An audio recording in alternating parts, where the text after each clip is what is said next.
అంటే డిజాస్టర్ మేనేజ్మెంట్లో asset protection చాలా కీలకం. అంటే చెరువులు, నాలాలు, పార్కులు, లేకపోతే ఇట్లా మన రోడ్స్ ఇవన్నీ కూడా ఎంక్రోచ్ కాకుండా వాటిల్ని మనం గనక మనం ఎంక్రోచ్ కాకుండా చేస్తే కనుక డెఫినెట్గా that mitigates a disaster or that prevents disaster. మనం ఒకసారి రియల్ ఎస్టేట్ సీన్ ఒకసారి లాస్ట్ 50 ఏళ్లలో ఒకసారి చూస్తే కనుక 1975 to 2025 మీరు ఫర్ ఇన్స్టెన్స్ ల్యాండ్ రేట్స్ కన్నా ముందు పాపులేషన్ గ్రోత్ ఎలా ఉందో ఒకసారి చూస్తే కనుక Delhi has increase by 8x అనమాట. అంటే 1975లో ఉన్నదానికి 8 రెట్లు పెరిగింది. అండ్ బెంగళూరు 7.5x, హైదరాబాద్ ఈ 6.2x. సో ఇట్లా అంటే మీరు ముంబై అరౌండ్ 4.3x ఇట్లా మనకు పెరిగిన దీన్ని చూస్తే కనుక, అండ్ హైదరాబాద్ మీరు నెక్స్ట్ గ్రోత్ ఎలా ఉంటుందని కూడా మనం ఒకసారి విజువలైజ్ చేస్తే కనుక ఇప్పుడున్న దానికి almost it is likely to double by 2050. అంటే మీరు పాత దాంతో చూస్తే కనుక ఆల్మోస్ట్ 12 to 12.5x పెరుగుతుందన్నమాట. 75 to 50 2050కి 75 ఏళ్లలో 12-13 రెట్లు పాపులేషన్ పెరుగుతుంది. ఇంత పాపులేషన్ పెరిగినప్పుడు ల్యాండ్ మీద ఇంటెన్స్ డిమాండ్ కూడా ఉంటుంది. ల్యాండ్ ఇంటెన్స్ డిమాండ్ కూడా మీరు చూస్తే కనుక 100x to 500x పెరిగిందనమాట ల్యాండ్ రేట్స్ 1975 to 2025 మధ్యలో. అంటే 500 రెట్లు. అప్పుడు ₹1,00,000 ఎకరా ఉంటే కనుక ఇప్పుడు 500 లక్షలు, అంటే దాదాపు 5 కోట్లు ఉన్నటువంటి ప్రాంతాలు చాలా ఉన్నాయన్నమాట. అట్లా అంటే ఈ ల్యాండ్ రేట్స్ పెరగటం అనే దానివల్ల రియల్ ఎస్టేట్ అండ్ ఈ ఏది అర్బన్ ఇన్ఫ్రాస్ట్రక్చర్ మీద ఉన్నటువంటి ప్రెషర్ తోటే మనం చూసాం చెరువులు, కుంటలన్నీ కూడా ఆక్రమితమైనాయి. మొత్తం కూడా మన దాంట్లో మీరు ఒకసారి చూస్తే కనుక దాదాపు 61% చెరువులు మొత్తం కూడా ఆక్రమితం అయి ఉన్నాయి హైదరాబాద్ అప్ టు ఓఆర్ఆర్ దాకా మనం చూస్తే కనుక. ఇంకా మనం ఒకవేళ ఈ హైడ్రా లాంటి వ్యవస్థ రాకపోతే కనుక ఇంకొక బహుశా 10-15 సంవత్సరాల్లో ఇది 80 నుంచి 80% దాకా వెళ్ళేదన్నమాట. సో ఈ చెరువులు, నాలాలన్నీ మనకి ఎంక్రోచ్ అవ్వటంతో మనకి ఇప్పుడు చూస్తున్నాము ఈ చాలా వాటికి మనకు ఉన్నటువంటి అర్బన్ ఫ్లడింగ్ ఇట్లా వాటికి వస్తుంది. నిన్న చూసాం మనం ఏది ఉత్తరప్రదేశ్లో దే వాజ్ అన్ ఇంటెన్స్ మనకి థండర్ స్టార్మ్ ఉండింది. అండ్ దాంట్లో దాదాపు 117 మంది చనిపోయారని చెప్పి కూడా మనకి ఈరోజు పేపర్స్ అన్నింటిలో కూడా చూస్తున్నాం. ఈ అన్నిటికీ కూడా కారణం ఏంటంటే ఈ క్లైమాటిక్ చేంజెస్ని కూడా మనం గుర్తించాలి. ఈ క్లైమాటిక్ చేంజెస్ కూడా ఎందుకు అవుతున్నాయి? ఇప్పుడు అర్బన్ సిటీ ఉంది, ఇప్పుడు మనకు అన్నీ కూడా హై రైజ్ బిల్డింగ్స్ వస్తున్నాయి. హై రైజ్ బిల్డింగ్స్ చాలా చోట్ల కూడా మనకి ఈ ఏది హై రైజ్ బిల్డింగ్స్ వచ్చినప్పుడు కాంక్రీటైజేషన్ విపరీతంగా పెరుగుతుంది అనమాట. అంటే అంత రోడ్డు అంత మొత్తం ఎక్కడ చూసినా కాంక్రీటే ఉంటుంది. 0.6 ఉండేటటువంటి కాంక్రీటైజేషన్ అంటే మీరు 0.6 ఉన్నటువంటి కోఎఫిషియంట్ ఆఫ్ రన్ ఆఫ్ అంటారు అనమాట. అంటే అది that was the extent of 1970లో ఉన్నది. ఇప్పుడు 0.98 అంటే 100 లీటర్లు వర్షం పడితే 2 లీటర్లే ఇంకుతుంది అనమాట దీంట్లో గ్రౌండ్లోకి. గతంలో దాదాపు 40 లీటర్లు మనకి ఇంకేటటువంటి పరిస్థితి ఉండేటువంటిది. ఇప్పుడు ద ఎక్స్టెంట్ ఆఫ్ కాంక్రీటైజేషన్ అంటే కోఎఫిషియంట్ ఆఫ్ రన్ ఆఫ్ అంత ఉందన్నమాట. సో మీ గ్రౌండ్ వాటర్ డిప్లీషన్ ఉంటుంది, నీరు దొరకదు, వరదలు వస్తాయి, ఇంటెన్స్ వెదర్ చేంజెస్ కూడా మీకు షార్ట్ ఇంటెన్స్ వెదర్ ఈవెంట్స్ అనేది ఇప్పుడు చాలా ఫ్రీక్వెంట్ అయిపోయినాయి అనమాట. అంటే మీరు చూస్తున్నారు, నిన్న చూసారు థండర్ స్టార్మ్స్ వచ్చి ఒకేసారి అది వెస్టర్న్ డిస్టర్బెన్సెస్ తోటి ఇంపాక్ట్ తోటి మొత్తం అంటే ఎక్కడ చూసినా గ్రీనరీ లేదు, లేకపోతే చెరువులు లేవు, లేకపోతే మనకు ఉన్నటువంటి ఈ గ్రీన్ అండ్ బ్లూ ఇన్ఫ్రాస్ట్రక్చర్ అంతా కూడా మొత్తం కూచించుకుపోయిందన్నమాట. ఈ నేపథ్యంలో ఇప్పుడు హైడ్రా అనేది చాలా ఆవశ్యకతను గ్రహించి ప్రభుత్వం గవర్నమెంట్ ఆఫ్ తెలంగాణ చాలా పవర్స్ని కూడా దీనికి ఇస్తూ, అంటే వివిధ చట్టాల ద్వారా జిహెచ్ఎంసీ యాక్ట్ ద్వారా, ఇరిగేషన్ యాక్ట్ ద్వారా, ఇంకా ఇతర మున్సిపాలిటీస్ యాక్ట్ ద్వారా, అట్లనే ఫైర్ సర్వీసెస్ యాక్ట్ ద్వారా ఇట్లా ఇతర చట్టాల నుంచి అన్నింటినీ కూడా మొత్తం చేసి దాన్ని ఒక సంస్థలో దీన్ని మొత్తం సెంట్రలైజ్ చేయటం అనేది జరిగిందనమాట. సో ఈ నేపథ్యంలో మనం ఇప్పుడు చాలా చెరువులు ఇంతకుముందు కూడా చేశారు, నేను కాదనేది మనం ఇప్పుడు మేము చెరువులు తయారు చేస్తున్నాం. గతంలో చేసిన వాటిల్లో చూస్తే కనుక ఎప్పుడు ఎంక్రోచ్మెంట్స్ మీద ఎవరు పోయింది ఎక్కడ లేదు. బెంగళూరుకి మేము 2024 హైడ్రా ఫామ్ చేసిన తర్వాత మేము బెంగళూరుకి వెళ్ళాము స్టడీ చేద్దామని చెప్పేసి. అక్కడ ఎందుకంటే చెరువుల పునరుద్ధరణ అనేది 2007-8 నుంచి జరుగుతుందన్నమాట. వెళ్తే అక్కడ చూసినప్పుడు మాకు అర్థమైంది ఏంటంటే అక్కడ దాదాపు గత 15-20 ఏళ్ళ నుంచి జరుగుతుంది, ఒక పర్వాలేదు ఒక లెవెల్లో జరుగుతుంది.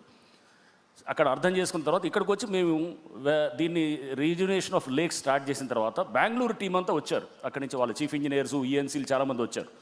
వచ్చి మీరు ఎలా చేస్తున్నారు ఎంక్రోచ్మెంట్స్ రిమూవల్ అని అడిగారు. We said the pattern which we're adapting. అన్నిటికన్నా అతి క్లిష్టమైంది, కష్టమైంది ఎంక్రోచ్మెంట్స్ తీయటమే. చెరువుల పునరుద్ధరణ గతంలో కూడా చేశారు, చాలామంది జరిగినాయి చాలా చెరువులు. కానీ ఏంటంటే ఎంక్రోచ్మెంట్స్ తీయకుండా సపోజ్ 5 ఎకరాలే ఉందనుకోండి, 10 ఎకరాలు 15 ఎకరాలు ఎంక్రోచ్మెంట్స్ ఉంటాయి కనుక దాన్ని వదిలేసి 5 ఎకరాలని తీయటం, లేకపోతే ఒక చిన్న కట్టలాంటి తయారు చేసి మిగతా ఉన్నటువంటి శిఖం పట్టాలన్నింటినీ కూడా లీగలైజ్ చేయటం, ఇట్లా రకరకాల పద్ధతులు జరిగాయి అన్నమాట. ఇప్పుడు హైడ్రా వచ్చిన తర్వాత ఎఫ్టీఎల్ అంటే ఎక్కడ దాకా ఎఫ్టీఎల్ ఉందో అక్కడ దాకా మొత్తాన్ని కూడా దాన్ని మనం కంట్రోల్లో తీసుకోవటం. అన్లెస్ నివాస గృహాలు అంటే రెసిడెన్షియల్ డ్వెల్లింగ్స్ ఏమైనా ఉంటాయి కనుక గతంలో వచ్చినటువంటి రెసిడెన్షియల్ డ్వెల్లింగ్స్ని వీఆర్ నాట్ డిస్టర్బింగ్ అనమాట. అదర్ దెన్ రెసిడెన్షియల్ డ్వెల్లింగ్స్ మేము we're trying to see that మొత్తం లేక్ ఏరియాని ఎంతవరకు మనం రిజ్యూనేట్ చేయడానికి వీలుంటే అంతవరకు ఎంక్రోచ్మెంట్స్ని తీసి చేస్తున్నాం అనమాట. సో తద్వారా ఇప్పుడు ఏమైంది, ఎంక్రోచ్మెంట్స్ అనేది దాదాపుగా చాలా తగ్గుముఖం పట్టాయి. ఎన్ఆర్ఎస్సి నుంచి ఇచ్చినటువంటి డేటాతోటి మాకు మళ్ళీ ఒక 1 year తర్వాత వాళ్ళు ఇచ్చింది ఏంటంటే మనకి గతంలో జరుగుతున్నటువంటి ఎంక్రోచ్మెంట్ ఏదైతే జరుగుతుందో వాటర్ బాటిల్స్ చుట్టూ గణనీయంగా తగ్గిపోయిందని చెప్పేసి ఎన్ఆర్ఎస్ నుంచి ఇచ్చినటువంటి రిపోర్ట్ కూడా మనకి సపోర్ట్ చేస్తుంది అనమాట, national report statistics centre. So ఇది ఎక్కడోసారి జరగాల్సిన ప్రక్రియ. అండ్ ఈ హైడ్రా అనేది నెక్స్ట్ 10 ఏళ్ల పాటు ఎలా ఉండాలనే దాని గురించి నేను అంటే బ్యాక్గ్రౌండ్ చెప్తున్నాను, చెప్పి ఆ తర్వాత then will get into next 10 years ఎలా ఉండాలని. సో రంగనాథ్ గారు, అంటే ఈ 1.5 yearలో చాలా అచీవ్మెంట్స్ చూశారు. అంటే ఇప్పుడు నెక్స్ట్ అంటే లేక్స్ కానివ్వండి, ఎన్విరాన్మెంట్ కానివ్వండి, లాంగ్ టర్మ్ ప్రొటెక్ట్ చేసే పాసిబుల్ ఉంటుందంటారా? ఒకవేళ ఉంటే అది ఎలా? సో ఇప్పుడు నోటిఫికేషన్స్ ఒక ఇంపార్టెంట్ ఆస్పెక్ట్ అండి. చెరువుల్ని నోటిఫై చేయటం అనేది ఒకటి. గతంలో కూడా నోటిఫై చేసాం. నోటిఫై చేసి ఇది చెరువు హద్దుల నిర్ధారణ చేసిన తర్వాత దాన్ని ఇంప్లిమెంట్ చేసే ఏజెన్సీ కూడా ఉండాలి. అంటే ఇప్పుడు హద్దులను నోటిఫై చేశాను, ఇదిగో ఇదని చెప్పిన తర్వాత దాన్ని దాటుకొని ఎవడన్నా వస్తే కనుక అతని మీద యాక్ట్ చేసేటటువంటి సిస్టమ్ కూడా ఉండాలి. గతంలో ఏం జరిగేది, సపోజ్ ఒక చెరువులో ఎవడన్నా ఆక్యుపై చేసి ఎవడన్నా కట్టాడు అనుకుందాం, ఒక నాలాలో ఆక్యుపై చేసి కట్టాడు అనుకుందాం. కట్టినప్పుడు ఏం జరిగేది అంటే నువ్వు ఇరిగేషన్ వాళ్ళు వచ్చి కంప్లైంట్ చేసేవాళ్ళు. ఎందుకంటే ఇరిగేషన్ యాక్ట్ ప్రకారం వాళ్ళు దే ఆర్ ద కస్టోడియన్స్. వాళ్ళు దాన్ని తీయడానికి, ఎంక్రోచ్మెంట్ తీయడానికి ఎవరు, రెవెన్యూ వాళ్ళ దగ్గరకు, మున్సిపాలిటీస్ వాళ్ళ దగ్గరికి వెళ్ళాలి, అంటే టౌన్ ప్లానింగ్ వాళ్ళ దగ్గరికి. వాళ్ళ దగ్గరికి వెళ్తే వాళ్ళు అనేవాళ్ళు మీరు రెవెన్యూ వాళ్ళ దగ్గరికి వెళ్ళండి, ఒకళ్ళు అనేవాళ్ళు, ఇట్లా ఒకళ్ళ దగ్గరకు ఒకళ్ళు తిరుగుతూ ఎవరు ఫైనల్గా ఏంటంటే దాని మీద యాక్ట్ చేసే పరిస్థితి లేకుండా ఉంది. ఇప్పుడు అన్ని పవర్స్ అన్నీ కూడా తెచ్చి ఒక సంస్థలో పెట్టినప్పుడు ఇప్పుడు మేము వీళ్ళ దగ్గర పోండి వాళ్ళ దగ్గర పోండి అనేది ఏమి ఉండదన్నమాట.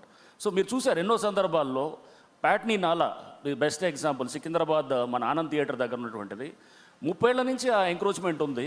ఆ నాలా 20 మీటర్లు ఉండే నాలా 5 మీటర్లు అవుతుంది ఒక దగ్గరకు వచ్చేటప్పటికి. దానివల్ల పైన 27 కాలనీలు ముంపుకు గురవుతున్నాయి. మోర్ దెన్ 1,50,000 మంది దానివల్ల సఫర్ అవుతున్నారు.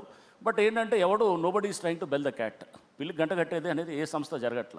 The minute HYDRAA came to know about this, within 1 day less than 24 hours building was razed to ground and చేసి దాని తర్వాత అక్కడ వైడనింగ్ చేయడంతో ఇప్పుడు చాలా ప్రాంతాలు అంటే ఇలాంటి ఎగ్జాంపుల్స్ కోకొల్లలు ఉన్నాయన్నమాట. సో మనం ఒక సంస్థకి పవర్స్ ఇచ్చి ఆ సంస్థకి కనుక ఇనిషియల్గా హికప్స్ ఉంటాయి, డెఫినెట్గా there was lot of resistance, public కూడా క్లియర్గా అర్థం కాలేదు, రియల్ ఎస్టేట్ అంతా కూడా దీని ద్వారా ఏది ఇంపాక్ట్ అవుతుంది అనేటటువంటిది ఒక నెరేటివ్ కూడా డెవలప్ అయింది. సో ఆ లెక్కన హైదరాబాద్ బయట కూడా రియల్ ఎస్టేట్ పరిస్థితులు, కంట్రీ వైడ్ పరిస్థితులు కూడా మనం తీసుకుంటే కనుక చాలా చోట్ల కూడా రియల్ ఎస్టేట్ ఇంపాక్ట్ అయింది. సో ఇవన్నీ ఎవరైతే వెస్టెడ్ ఇంట్రెస్ట్లు ఉన్నారో అటువంటి వాళ్ళందరూ కూడా హైడ్రా మీద దాడి అనేది జరగటం ఇదంతా కూడా జరుగుతున్నది. సో ఒక కొత్త చేంజ్ వచ్చినప్పుడు this always resistance to change. So దాన్ని వీ కుడ్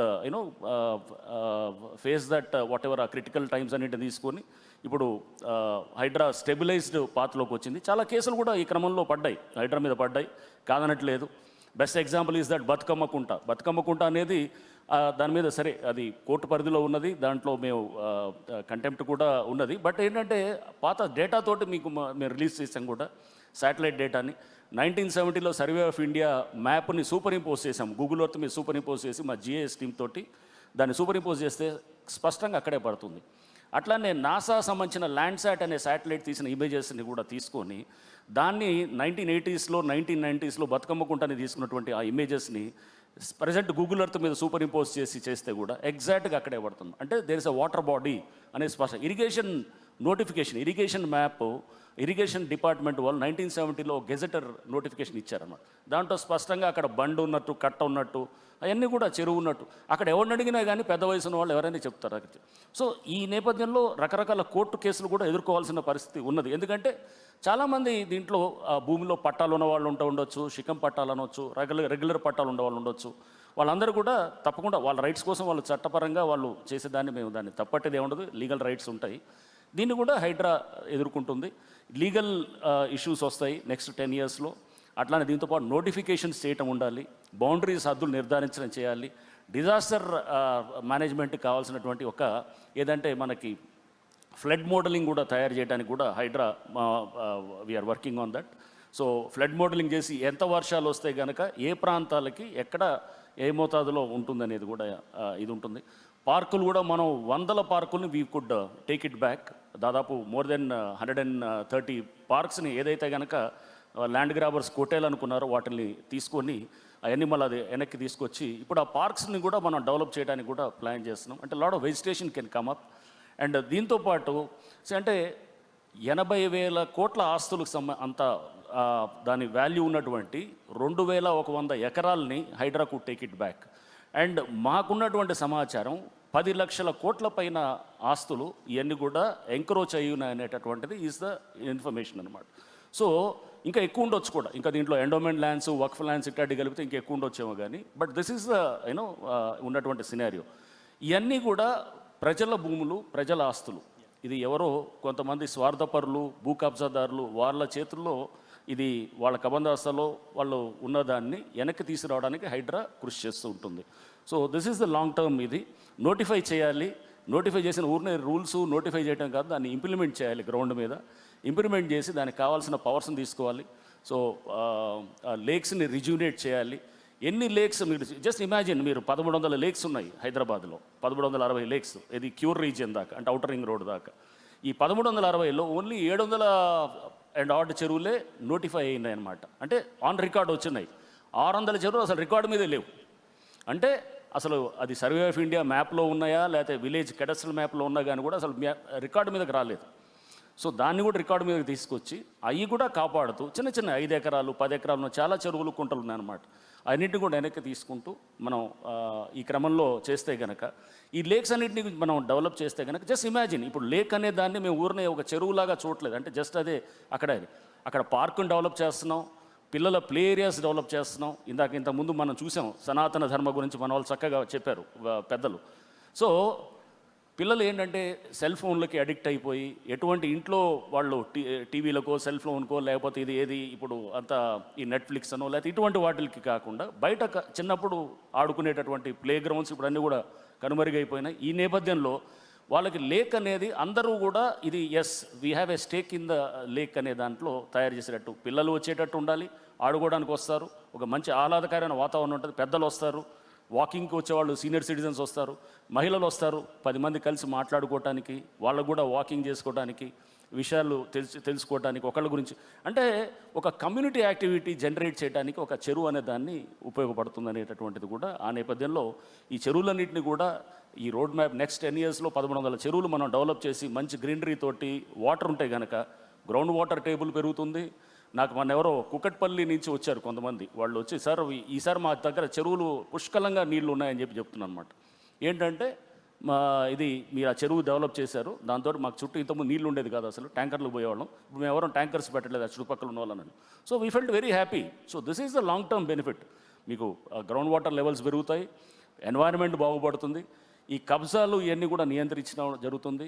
అండ్ నెక్స్ట్ దీంతోపాటు మనకి వాతావరణంలో మార్పులు వస్తాయి. The basic culture it self undergoes change అనమాట. మన బేసిక్ కల్చర్ ఏంటంటే భూములు కొట్టేయటాలు, లేకపోతే ప్రభుత్వ భూములైనా ఒక సర్వే నెంబర్ చూసి ఒక దగ్గర కట్టటాలు, ఒక దగ్గర పర్మిషన్ తీసుకొని ఇంకో దగ్గర కట్టటాలు, ఇవన్నీ they are being now fine tuned అనమాట. అంటే ఒక బెటర్ డైరెక్షన్లో సొసైటీ మూవ్ అవ్వటానికి హైడ్రా అనే సంస్థ ఏదైతే ప్రభుత్వం తీసుకొచ్చిందో ఇది దోహదపడుతుందని చెప్పి నేను అనుకుంటున్నాను. Thank you so much Ranganath garu, మన వేటి న్యూస్ కాంక్లేవ్లో పార్టిసిపేట్ చేసింది. Thank you sir. Thank you అండి.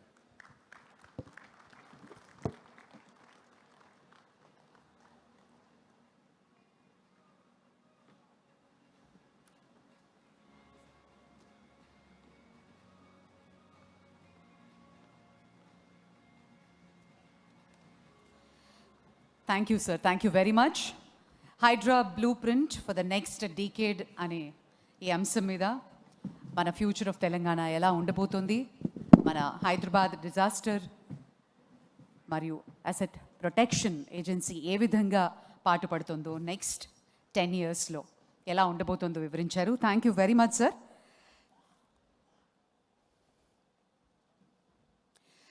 Ladies and gentlemen, way to news 65 లక్షల మంది యాక్టివ్ రీడర్స్ తోటి ప్రతిరోజు మన వే టు న్యూస్ యాప్ని 5 సార్లు వీక్షిస్తున్నారట. More than 1.4 crore monthly active readers, 18 billion news reads every single month. In fact, Way to News 60% వరకు రీడర్స్తో traditional news పేపర్ని న్యూస్ ఐటమ్స్ నుంచి మైగ్రేట్ అయ్యారు. From villages to cities, from mandals to metros, Way to News covers news across 1,292 mandals and reaches nearly 24,000 villages, ensuring that every voice matters and every region is represented. What truly makes Way to News revolutionary is not just technology, it is people. Instead of building massive office towers, Way to News built something far more powerful. A living, breathing grassroots journalism network. Today, over 30,000 citizen journalists contribute using just smartphones, making it one of the largest decentralized news network in the country. Can we all have a huge round of applause for Way to News, from farmers to students to Anganwadi teachers, government staff, doctors and professional journalists, all empowered with one belief: everyone can be a reporter. With over 10,000 hyperlocal stories submitted each and every day, supported by AI-driven verification system and real-time editorial technology, Way to News has redefined what modern journalism can look like. Can we have a look at a special AV, please?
Bigger and bigger. Ladies and gentlemen, on that note, it gives me great pleasure to welcome all of you for the next panel discussion, Economy and Business Leaders Strategy in Telangana, a decade from now. May I take the pleasure to welcome Shri Ajitesh Korupolu, founder and CEO at ASBL, to please come up onto the dais.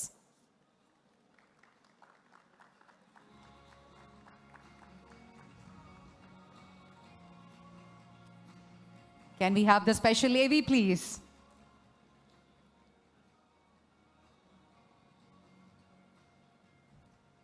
జనం జనం కలిస్తే ప్రభంజనం, పదం పదం కలిస్తే ప్రగతి పథం. నవ తెలంగాణను నిర్మాణాత్మకంగా తీర్చిదిద్దడంలో ప్రజలు, ప్రభుత్వాలు